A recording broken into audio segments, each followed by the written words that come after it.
எனக்கு மன்னிப்பே இல்லையா கௌரி? சொல்லு கௌரி, எனக்கு மன்னிப்பே இல்லையா? நான் உன்னை புரிஞ்சுக்காம போனதும் பிரிஞ்சு போகணும்னு நினைச்சதும் பெரிய தப்புதான். அதுக்காக நான் வெக்கப்படுறேன், வேதனைப்படுறேன்னு உங்ககிட்ட பல தடவை மன்னிப்பு கேட்டுட்டேன். அதுக்கு பின்னாடியும் நீ பேசாம இருந்தா, என்ன நிமிர்ந்து பார்க்காம இருந்தா, என்னமோ மனசுக்குள்ள வேதனையா இருக்கு கௌரி. ஆரம்பத்துல உன் மேல எவ்வளவு லவ் வச்சிருந்தேன்னு உனக்கு நல்லாவே தெரியும். நீ இல்லனா நான் இல்லன்னு வாழ்ந்தவன். நடுவுல அம்மா பேச்சை கேட்டு கொஞ்சம் தடுமாறிட்டேன். தப்புதான், தப்புதான். நான் கரெக்டுன்னு சொல்லல. இப்ப அதை உணர்ந்துட்டேன். மனசார மன்னிப்பும் கேட்டுட்டேன். இருந்தும் உன் மனசு இலகலனா நான் என்ன பண்றது கௌரி? கோமா 2 வார்த்தை திட்டணும்னாலும் திட்டிடு.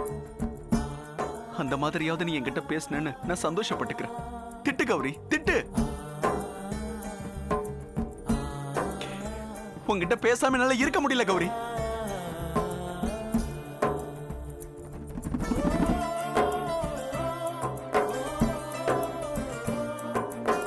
புரியுது, நல்லா புரியுது. நான் பேசாம இருக்கிறது உனக்கு வலிக்குதே. இதே மாதிரி நீ என்கிட்ட பேசாம இருந்தப்போ எனக்கு எப்படி இருந்திருக்கும்னு நீ கேட்காம கேக்குற. உண்மைதான், ரொம்ப கஷ்டமா தான் இருந்திருக்கும். Sorry sorry sorry. நான் ஒவ்வொரு தப்பையும் மெல்ல மெல்லமா திருத்திக்கிறேன். முதல்ல நம்ம குடும்ப நல கோர்ட்டுக்கு போறோம். உன்கிட்ட டைவர்ஸ் கேட்டு உன் மேல போட்ட கேஸை நான் வாபஸ் வாங்கிடுறேன். ஆமா கௌரி, அந்த நீதிபதி சொன்னதுதான் கரெக்ட். கணவன் மனைவிக்குள்ள மனமாற்றம் வரதுக்கு வாய்ப்பு இருக்குன்னு சொன்னாங்கல்ல. பாரு, இப்ப எனக்கே மனமாற்றம் வந்துருச்சு. போய் டிசைன் பண்ணிட்டு வா. கோர்ட்டுக்கு போறோம், டைவர்ஸ் கேஸை வாபஸ் வாங்குறோம். அப்படியே ஒரு நல்ல சினிமாவுக்கு போவோம். வரும்போது ஒரு நல்ல ஹோட்டல்ல டின்னர் முடிக்கிறோம். ஓகே?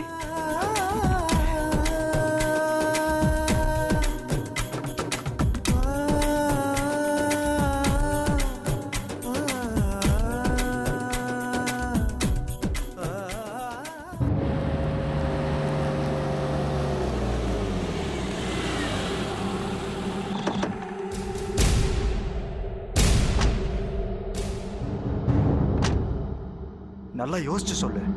இப்ப நம்ம உமா மகேஸ்வரியை பார்த்தே ஆகணுமா? கண்டிப்பா கண்டிப்பா பார்த்தே ஆகணும். பெத்த மகனுக்கு எல்லாமே தெரிஞ்சதுனால பார்ட்டி பஞ்சர் ஆகி உட்கார்ந்துருக்கு. அதை பார்த்து பரிதாபப்பட வேண்டாமா இந்த காஞ்சனா? நான் அப்பவே சொன்னேன் மாமா, புள்ளன்னு தலைமையில தூக்கி வச்சு ஆடாத. ஒரு நாள் அவன் உனக்கு ரிவர்ஸா வருவான்னு நான் சொன்னேன்.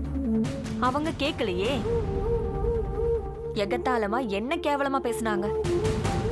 இப்போ அவ நம்பிக்கை கெட்டு நஞ்சு போனத குத்தி காட்ட வேண்டாம். வாங்க மாமா, கலாய்ன்னு கலாய்ச்சிட்டு வரலாம். தெய்வமே, உள்ள இப்ப என்ன நடக்க போகுதுன்னு தெரியலையே. இதுக்கு மேல என்ன சொல்ல போற? சொல்றதுக்கு வேற ஏதாவது பொய் இருந்தா சொல்லிடு.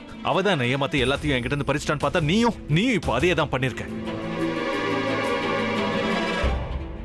ஏன் ஆலியா, ஏன் இப்படி பண்ண? இந்த உலகத்துல பாட்டிக்கு அப்புறம் நான் யார் மேலேயாவது உயிரையே வச்சிருக்கேன்னா அது ஊ மேலதான் உனக்கு தெரியாதா? ஏன் இப்படி பண்ண ஆலியா? உனக்கு காசு பணம் அவ்வளவு முக்கியமா போயிடுச்சு. அதுக்காக நம்ம உறவை கூட மறந்துடுவியா?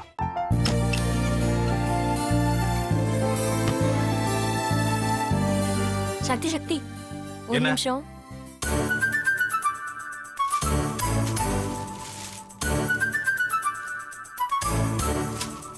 இந்தாங்க. என்ன இது? உங்களுக்கு பிடிச்ச பிராண்ட் செப்பல். இது என்ன நான் தலையில வச்சுட்டு தூங்கணுமா? சரி, அதை விடுங்க. இங்க பாத்தீங்களா, டைம் பீஸ். இதோட அலாரம்க்கு தான் நீங்க டெய்லி எந்திரிக்கணும். அதெல்லாம் என் மொபைல்ல இருக்கு. முத்து, முத்து, என்னடி இவன் முத்துன்னு ஒருத்திய உருவாக்கி விட்டா? செல்வியை மறப்பான்னு பார்த்தா எப்ப பார்த்தாலும் முத்து முத்துன்னு கூப்பிட்டு இருக்கான். முத்துவ கூப்பிட மட்டுமா செய்யறான்? முத்துவ வச்சு என்னென்னமோ செய்யறான். நாம தான் இளிச்சவாய் மாதிரி வேடிக்கை பார்த்துட்டு இருக்கோம். என்ன முறைச்சு என்ன பிரயோஜனமாயா? உனக்கு வேற குரல் போயிடுச்சு. அடுத்து அவ செல்விய கூப்பிட்டானா என்ன பண்ண போற? உன்னுடைய விருப்பப்படியே நீ ராமநாத வீட்டு மருமகளா வாழ போற. கண்டிப்பா என்னுடைய ஸ்தானத்திலிருந்து அவன் உன்னை நல்லா பார்த்துக்குவான். அம்மா டேய், அவரை பத்தி தான் உனக்கு தெரியும்ல. அவர் எந்த முடிவு எடுத்தாலும் அதான் ஃபைனல். நம்ம அப்பா வேணுமா வேணாமாங்கிறத நீயே முடிவு பண்ணிக்கோ. வாடா.